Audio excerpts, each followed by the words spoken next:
And as South Africans pay respect to veteran actor Darlington Michaels, who rose to fame and prominence for his seminal role playing Papa G on Isidingo. He portrayed the role for 16 years, rather, from 1998.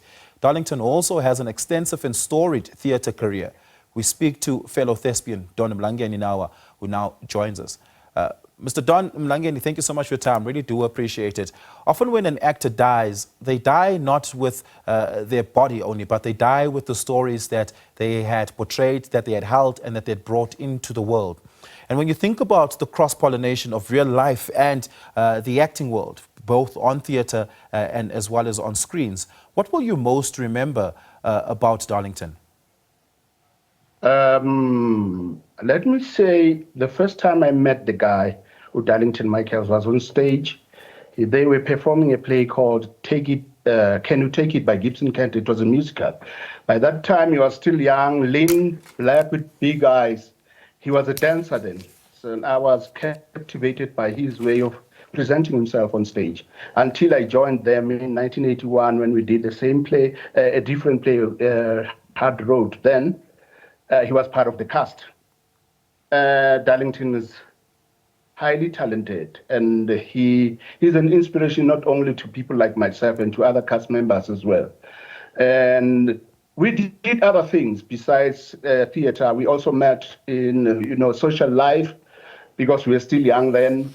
What I liked and admired by he was a snazzy dresser. He had his own way of expressing himself. I remember in the late 70s up to early 80s, we used to wear bright colors, yellow pants, orange, green, and that kind of thing. And he could match colors. He was an inspiration, and the type of clothes that he wear, he would sort of inspire us to buy the same thing as his, but they would be different in color. As far as theater is concerned, he was a guru. I've learned a lot from him because I was one of the fortunate actors to actually work with him. Darlington Michaels, Duma Mnembe is late also, Thomas Mkhutlan is late also. Those are the guys who were on my back when I did my first play at Gibson Kente. I was a lead at the age of 21, and they were the part of the cast, and they carried me throughout. And we worked together in some other things. I remember they had a company together, him and Duma Mnembe, and they did a play. It was about drugs. It was about street kids. Their play was taken to Germany, and it did well at the Grahamstown Arts Festival. Besides that, Darlington is also an inspiration for young people in Soweto.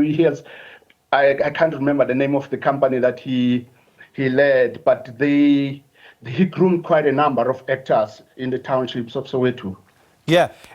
In fact, the name of the company is the Melisizwe Community Theatre Program. Yes, and the play you had made reference to earlier, Abapemi, which came out of that, was an important piece of work in the 80s, especially around activism in the community. How important was a sense of community, but also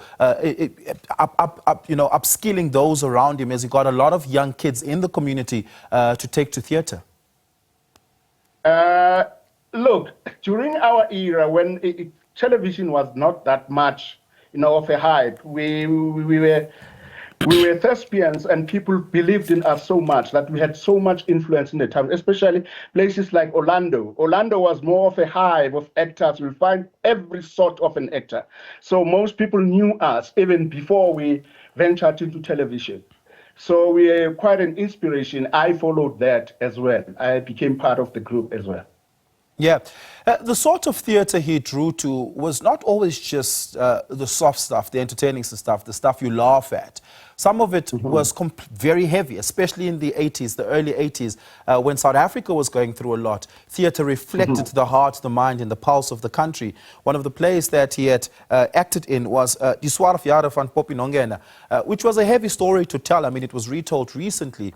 But talk to us about what was the heart and mind of Mr. Michaels like during that time when theatre was perhaps the only platform of expressions that many black people had.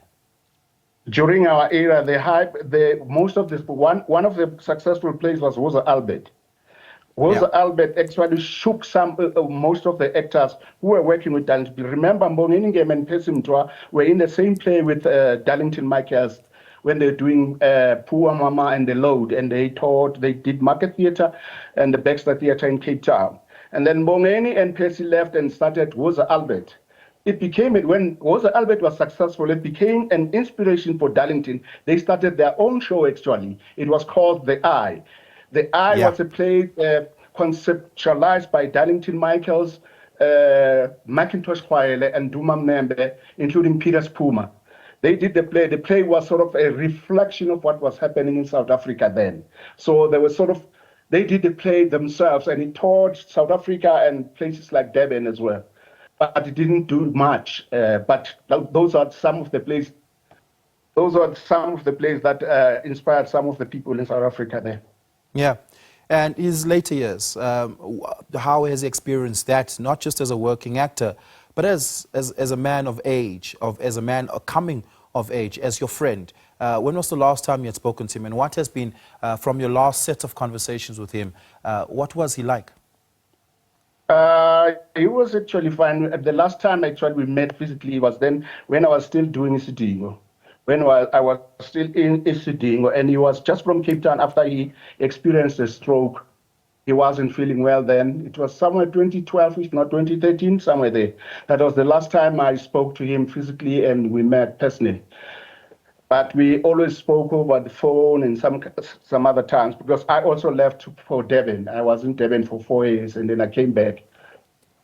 There is not much that we've discussed. I only heard last week that he's been admitted in hospital from a co-actor who told me that. So I was planning to go to see him tomorrow. Unfortunately, I heard the news last night that he passed. Yeah. Don Mlangeni, thank you so much for your time this evening. I really do appreciate it. Don Mlangeni Nawa, a colleague and friend of the now late Darlington Michaels.